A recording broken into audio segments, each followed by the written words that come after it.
तुम्हें जीवन के एक नए स्तर पर ले जाने के लिए वह तीव्रता से तुम्हारी ओर बढ़ रहे हैं।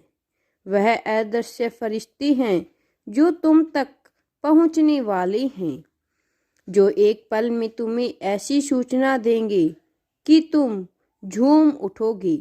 मेरे बच्चे, यह तुम्हारी प्रतीक्षा का फल है, जो खुशी बनकर तुम्हारे घर में शीघ्र प्रवेश करेगा, जिसके कारण कार्य क्षेत्र में तुम्हारी पदोन्नति होगी।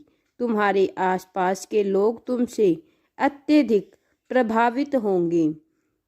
मेरे बच्चे, तुम्हारे माता पिता तुम पर गर्व करेंगे, क्योंकि तुम उन्हें वह देने वाली हो जो किसी ने किसी को अब तक नहीं दिया। किसी भी व्यक्ति के जीवन में चमत्कार होने तब प्रारंभ होते हैं जब वह उनके होने की सबसे कम उम्मीद रखता है। मेरे बच्चे, तुम्हारे जीवन का वही स्वर्ण समय प्रारंभ होगा जब चारों तरफ से चमत्कार की वर्षा होगी। ज्ञान का प्रकाश तुम्हारे लिए नए द्वार खोलेगा, जहां तुम सांसारिक और आध्यात्मिक ज्ञान के बीच खड़े होंगे और संसार में रहते हुए भी ईश्वर प्रेमी बनकर सब कुछ प्राप्त करोगे। मेरे बच्चे, बहुत जल्द तुम्हें ऐसी सूचना मिलेगी जिसे सुनकर तुम्हारे पूरे घर को खुशियों से भर देगी। मेरे बच्चे, तुम्हें ऐसा प्रतीत होगा मानो तुम्हारा पुनर्जन्म हुआ हो। मेरे प्रिय, देखो यह दुनिया कितनी छोटी है। एक ही समय में कोई अत्यधिक पीड़ा में है तो कोई अत्यधिक प्रसन्न है। मेरे बच्चे, एक ही समय में किसी के घर शिशु ने जन्म लिया है और उल्लास का माहौल है, तो वही उसी समय एक घर में किसी के घर देहांत हुआ है जहां मातम है। दोनों घरों में होने वाली घटनाएं मैं देख रहा हूं, पर मुझे ना तो कोई प्रसन्नता है ना ही कोई दुख है, क्योंकि जिसने जन्म लिया है वह अपनी एक नई यात्रा पर गया है और जहां उसे कई अध्याय जीवन रूप में सीखने हैं।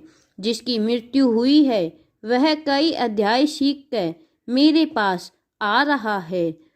यह चक्र तो तब तक चलता रहेगा जब तक वह आत्मा जीवन के 7 अध्याय पूर्ण रूप से ग्रहण ना कर ले, क्योंकि इसी प्रकार जब तुम्हारे जीवन में कोई लाभ होता है या हानि होती है, तब तुम्हें एक समान व्यवहार करना चाहिए।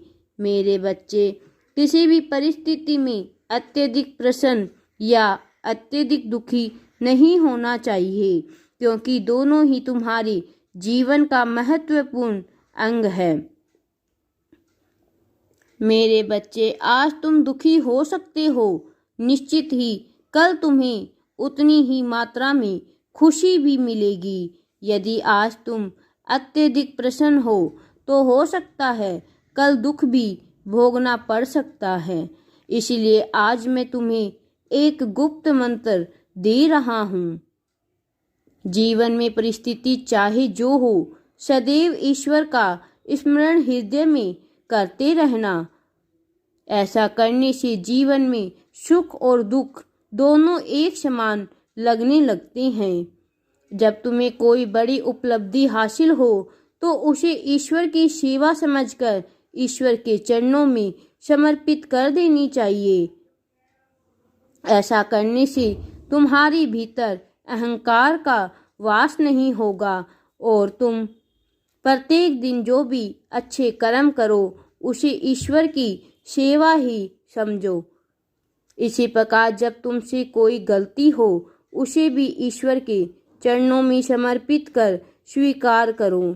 ऐसा करने से तुम्हारे पाप एक क्षण में ही समाप्त हो सकते हैं और आज जो मैंने तुम्हें बताया है इसे जानने में व्यक्ति को वर्षों बीत जाती हैं। यदि आज इस गुप्त ज्ञान को तुम अपनी पोटली में बांध लोगे तो अनंत काल की तुम्हारी यात्रा सुखद होगी। राधे राधे जी। वीडियो पसंद आए तो लाइक शेयर एंड सब्सक्राइब जरूर करें।